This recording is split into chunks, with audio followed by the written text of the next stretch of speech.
Hi everyone, welcome back. Today I'm going to be working on a quick way to farm up some AAs on my trio character. Now I'm currently a level 35 Paladin Monk Rogue, and I've earned 48 AAs during normal through game gameplay.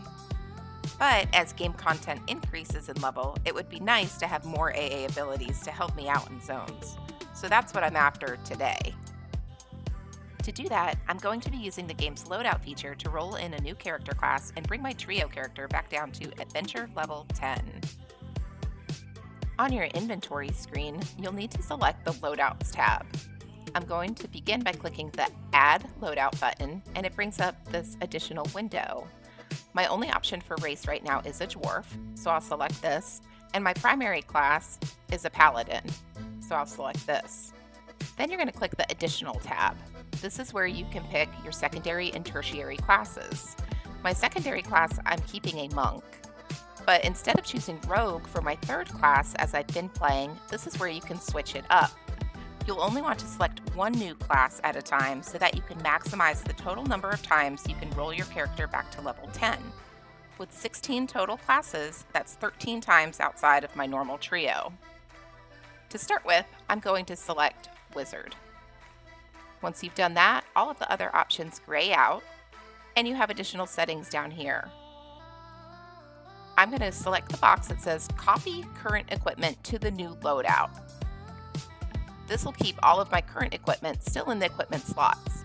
We'll double check that once the character loads to make sure that the new trio can use the items that I currently have equipped. Once I've selected everything, I'm going to click Save. This creates a new loadout option for me. To change loadouts, I'm going to highlight option number 2, where it says Paladin, Monk, Wizard, and click the Swap button. You'll get a message that says, please wait while the transformation completes.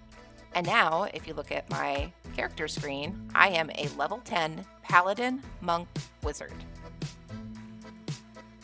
Once you swap a loadout, you'll want to double check your equipment to make sure that all of your items are still usable by your new trio.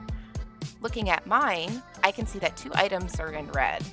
The first one is my Baron's Blade, which I know is usable by more classes as a base weapon.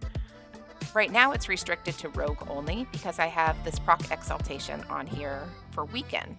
I'm going to go ahead and pull this off, and temporarily I'll place it in my exaltation storage window. Now I can see that my Baron's Blade has turned green and it's usable by my new combination. The other item in red appears to be my bow. This one as well, I have a proc exaltation on here that is only usable by warrior, ranger, and rogue. So I'm going to pull this one off of here, and now I can see that the base bow is usable by my paladin class again. Again, I'm going to go to storage and just put my proc in there for safekeeping for when I swap back to my other trio. Since we opted to keep all of our equipment in place on this new loadout, it looks like everything else is still here. I don't see any more red, so it looks like we're good to go. You'll just want to double check that all of your windows also remained in the same spot. It does reset your spell abilities, so you might need to adjust your bar again, and of course you'll need to reset all of your spells. So I'm going to go ahead and do that now. All right, it looks like my character is good to go. I am currently at AA level 48 and 17% in. Let's go ahead and hit a zone and see how many AA we can farm on this ult.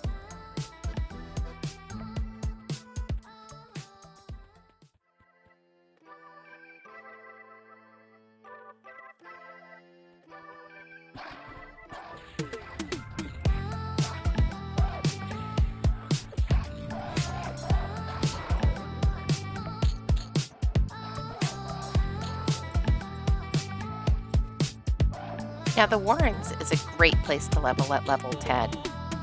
It's close to a starting city, and there's an abundance of mobs to kill.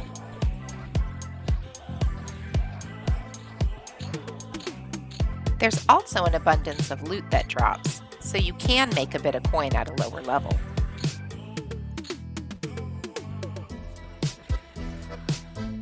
One thing you'll want to keep in mind about leveling in the Warrens is that you should be looting or storing those kobold molars if you want to unlock the erudite race for your character. You earn the Heretics faction just for killing all of the kobolds.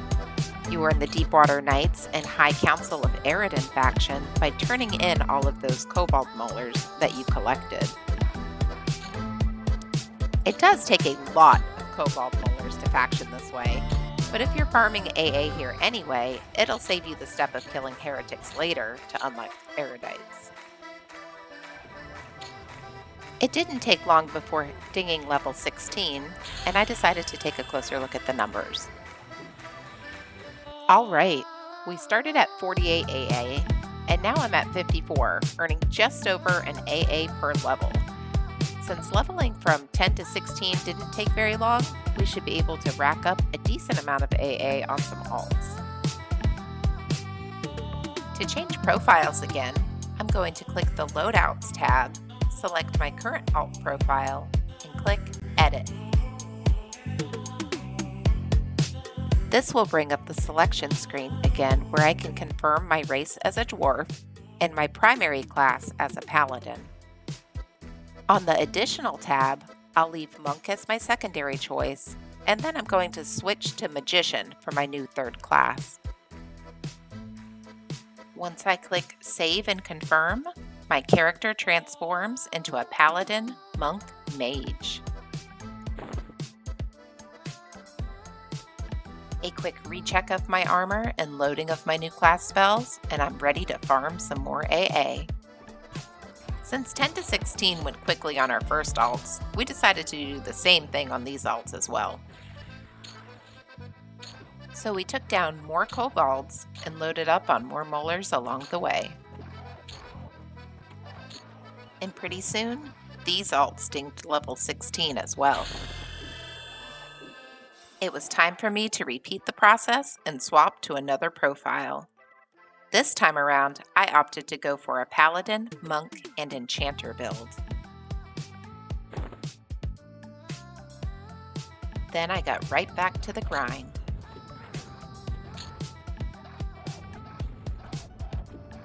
A nice thing about this powerful combo is that even when you pull the room, you can still survive the battle.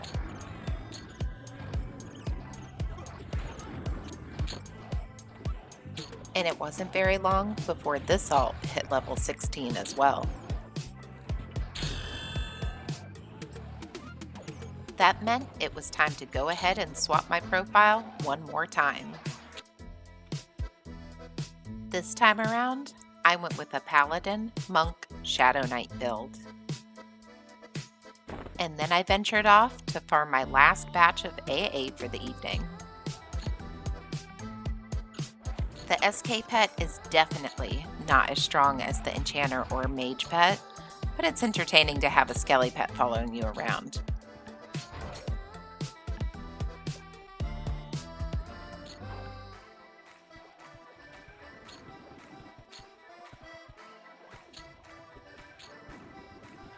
Crumb seemed to enjoy playing an Enchanter in his alt build, and even played as a dwarf for a little while. I think this race is growing on him.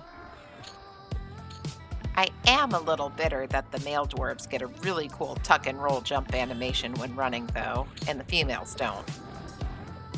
And apparently just the males can do the dwarven backflip as well. I do hope this is just an oversight though, because I really want those animations.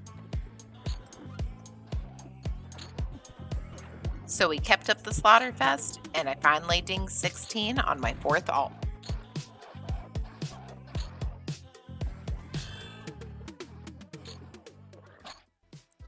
All right, everyone, so we are just wrapping up that AA session, and it's time to take a closer look at the totals. So when we started today, I had 48 AA, and now I have 75. I've spent a few as we've gone, and I've still got a few more points here to pop in as well. So we are looking at a 27 AA gain this session. I took 4 alternate characters and rolled them into my build. I had the Enchanter, the Magician, the Shadow Knight, and the Wizard. And we took each of those from level 10 and leveled them up to 16. So between those four characters, that's about 6.75 AA for each character, which is not a bad gain considering how fast you can level from 10 to 16 versus trying to gain 6 levels when you're in your 30s or your 40s. It makes AA farming a little bit more manageable when you take one alternate character at a time. So I went ahead and I made some of my purchases with the AAs already. I don't always make the best decisions, but I'm working on it. Popped it into a lot of the resists here and was able to start picking up my Slay Undead for my Pally. And we'll go from here. At least that's going to help out with the 27 extra AA a little bit more when I start leveling in more of these level 30 and 40 zones coming up. All right, well, I hope that gives you a few ideas as well. And thank you for watching. Bye.